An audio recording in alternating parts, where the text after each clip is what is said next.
Alright, ladies and gentlemen, uh, I am going to be ranking some Nintendo consoles here. And I should also mention this is going to be our, aside from Mario and Luigi Brothership, this is going to be our first video for 2025. So happy New Year to all of you. Now, there are 13 Nintendo consoles here, ranging from the NES all the way up to their current system, the Nintendo Switch. Now, I should preface that while the Switch may be the current Nintendo system for now, that is likely going to change at some point this year because of the upcoming impending release of the Nintendo Switch successor. Now, as for these 13 consoles that you see in front of you, we're going to be going in order by which they were first released. So, that means first up is the Nintendo Entertainment System. Now, this console, of course, came out in 1985, and at the time this came out, let's just say the video game industry was not in a good spot. I mean, there was a game for the Atari that had come out a few years prior to this that was based off the movie E.T., and let's just say that did not go very well. But when the NES came out, that pretty much saved the industry, and yeah, it has been going on very strong ever since for the last 40 years. And that's mainly because of one game. Basically, the one game that saved everything and changed history forever. That game, of course, is Super Mario Brothers. So, and this system, of course, has a huge library of games. I think like around 800 or something. So, we are going to put the NES into... We're going to put it in the... I'll put it in the A tier. Alright. So, next up we have the Super Nintendo Entertainment System, which came out in 1991. And while the Super Nintendo didn't quite sell as many units as the NES did, it still sold fairly well. I mean, and plus there were a lot of great games that came out on the Super Nintendo. There, of course, was Super Mario World, there was F-Zero, there was Legend of Zelda: Link to the Past, but this system was also responsible for the launch of one of my favorite game series ever. That, of course, being Mario Kart, with Super Mario Kart. And actually, I'm going to change the, I'm going to make a change with the NES. I'm going to move that up to the S tier.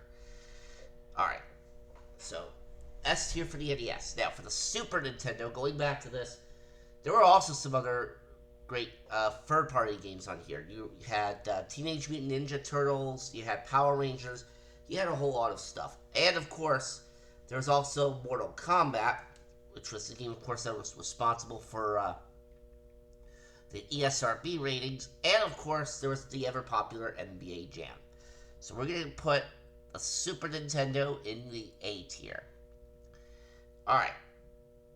And I actually went out of order a bit, because the next system I should have done here was the Game Boy, and I'm actually going to get to that right now, before we get to the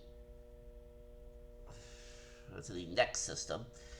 Now, the Nintendo Game Boy, of course, came out around the tail end of the 1980s, and it was basically a handheld NES.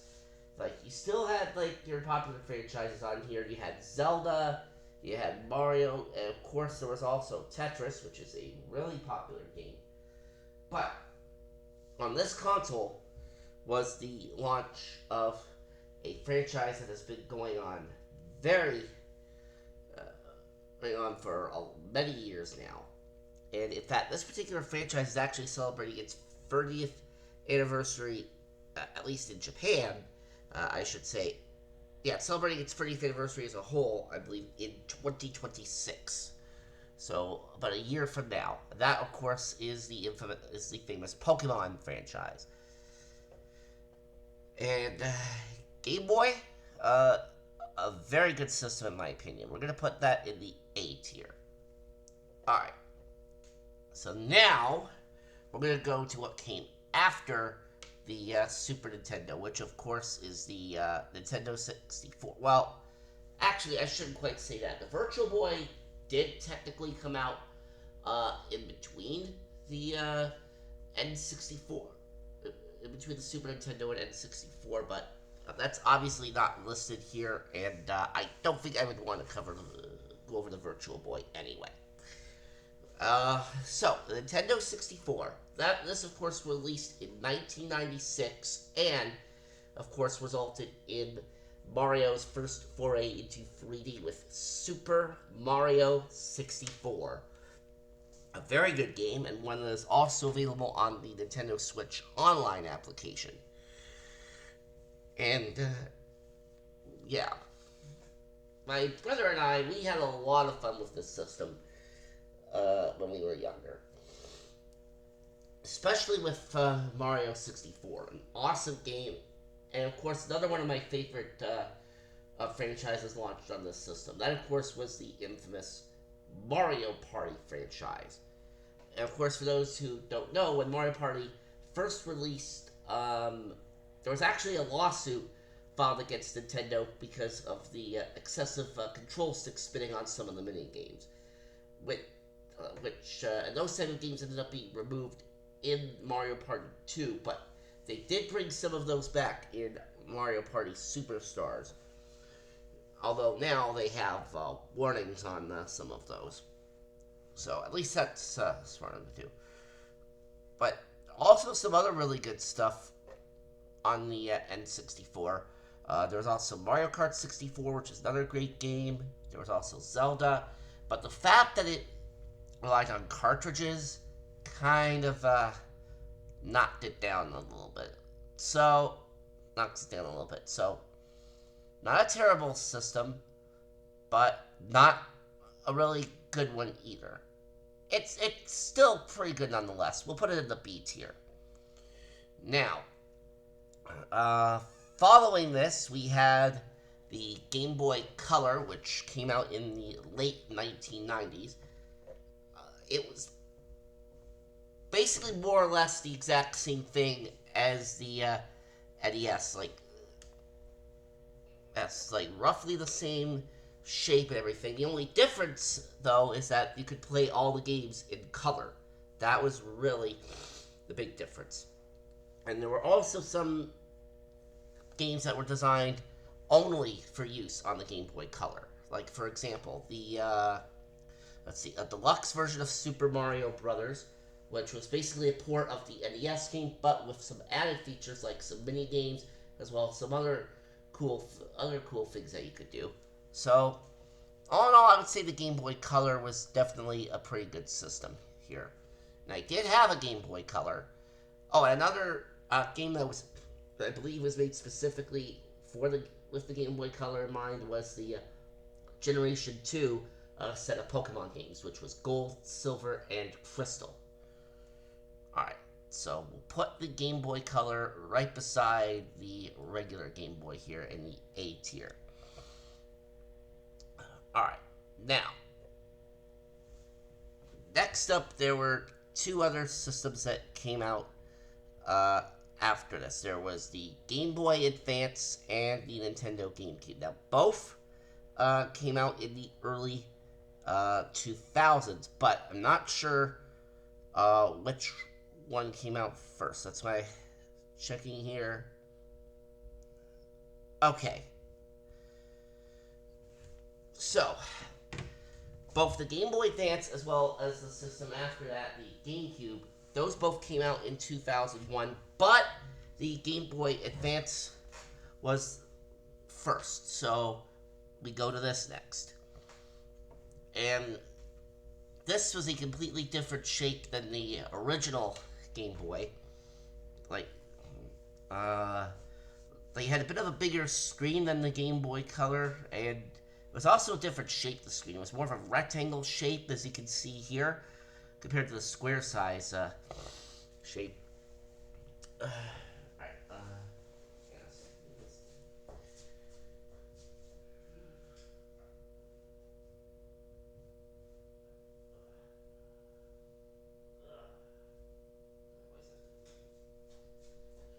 And there we go. And of course, this system also had the Generation 3 set of Pokemon games on it, which was Ruby, Sapphire, and Emerald, as well as remakes of the Gen 1 games, Fire Red and Leaf Green. So, still a pretty good system, I would say. Yeah, definitely a good system. And I did have one of these as well. I'm not sure how many games I had for it when I was back then, but I don't think it was that many. Alright, so for the Game Boy Advance, we'll put in the A tier again with the other two. Now the Nintendo GameCube. Now the GameCube, of course, came out in late 2001 and was the first system to use discs, albeit they were small, but and it didn't really sell that good from what I hear. So, I mean, it did have some pretty good games. Like, it had Luigi's Mansion, it had Pokemon Coliseum in there, the continuation of the Mario Kart series, the continuation of the continuation of the Mario Party series. There was Mario Kart Double Dash, and of course there was also Super Mario Sunshine, which is arguably probably one of the more difficult, if not the most difficult Mario game that has ever been made. And I found out from reading something that Shigeru Miyamoto actually kind of regretted making Mario Sunshine as hard as he did. I mean, now, the controller is also a bit of a unique design, just like the N64 controller here. And now, while I don't have an actual GameCube anymore, I do have some of the GameCube games, mainly because they're backwards compatible. They're compatible on my Nintendo Wii, and I will get to the Wii momentarily. But as for the GameCube, I'd say it was okay. I'm going to put it in the C tier here. Then we have the Nintendo DS. Now, what you're seeing here is, I believe, an image of the DSi variant. I can't really tell from there. It's either the DSi variant or the DS Lite variant. But the DS itself came out in 2004. The Lite and DSi variants came later. The Lite variant in 2006 and the DSi variant, I think, in 2009. But the DS was a fantastic system. Lots of great games, including a remake of Super Mario 64, its own Mario Kart game, and of course, it also had the Generation 4 Pokemon games on there. So another, not just Generation 4, but also Generation 5 Pokemon games as well. Another terrific system. And the one of these that I had was the DSi variant. I don't have the original variant, nor did I ever own the original variant, but I do have the DS Lite variant right now. Really great system, which apparently sold very well, from what I remember hearing. So we're going to put this into the S tier. Then we have the Game Boy Advance SP, which I believe was also in the same year. I don't know if it came out before the DS or after that, but this was basically more like a slimmed down version of the Game Boy Advance, with the only difference being Game Boy Advance. And of course, there was also a slot at the bottom here where you could play Game Boy games on there. Regular Game Boy games on there. So, not really much to say about this one. I mean, if it's smaller, not really that much of a difference with this one. I'm just going to put it in the B tier here. Alright, we only have 4 left, and the next one of these that we have is arguably one of Nintendo's greatest systems ever made. The Nintendo Wii, which was the first console to introduce motion controls. basically where you would swing the Wii remote back and forth and what have you. And the Wii was a fantastic system. Now, I did not get my Nintendo Wii until uh, fairly late in its life cycle because it came out in 2006. I didn't get mine until 2011, and I actually still have it, believe it or not. And yeah, and of course there was Mario Kart Wii on there. You had Super Mario Galaxy on there, which was another great game. And of course there was also Wii Sports on there, where you would play all different kinds of sports on there: baseball, tennis, etc. It was a really fun system. Really fun system, and you can actually get one fairly cheap, I think, right now in retro stores, since obviously GameStop themselves, I don't think, would sell the Wii anymore. But it was a really great system. We're going to put that right up here. Alright.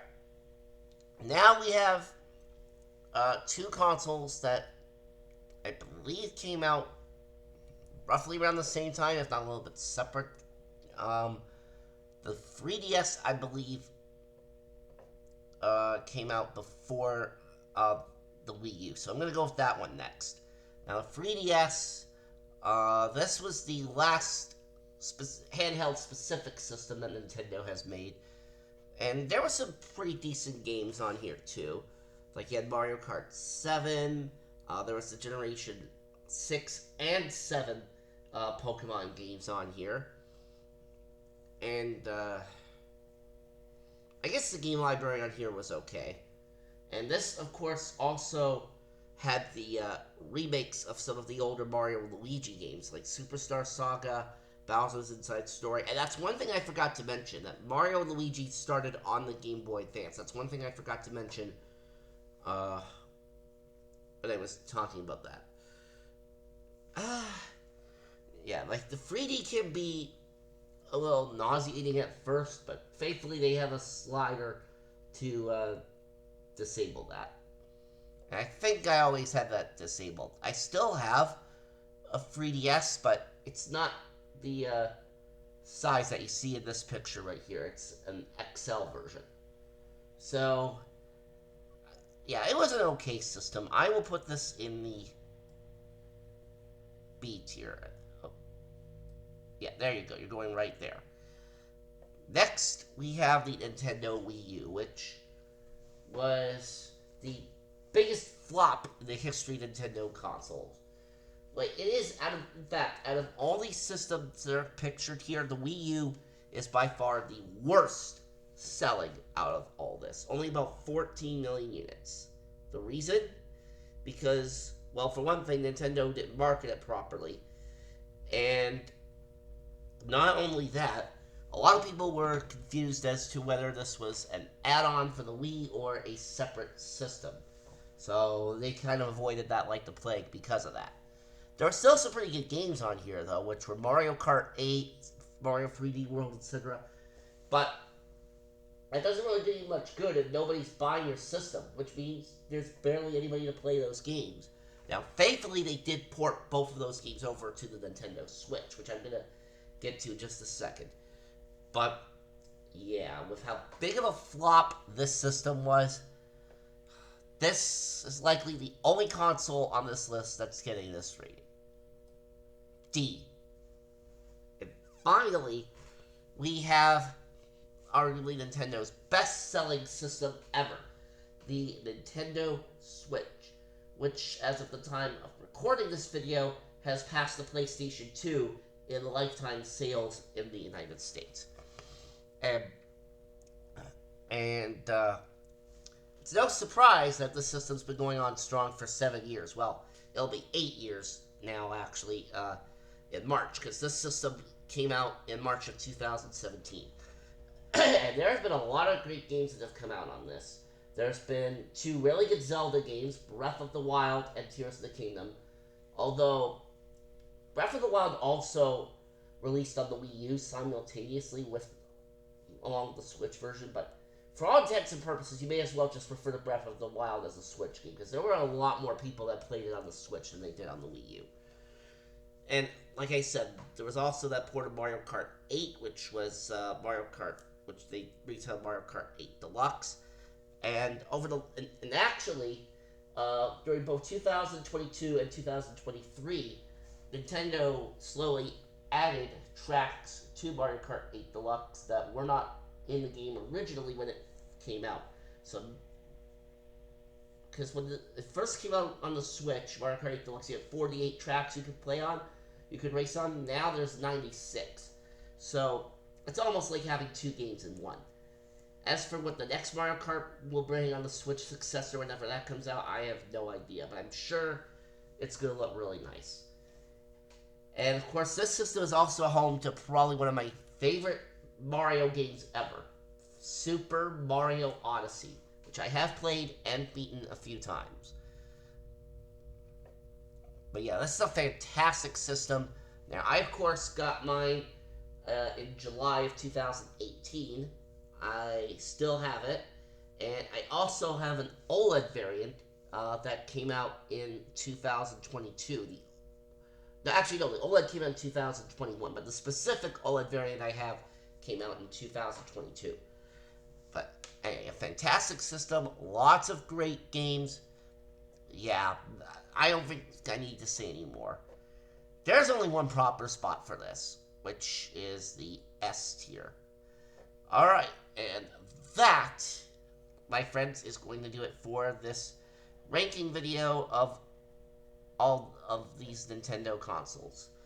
13 of them, to be exact.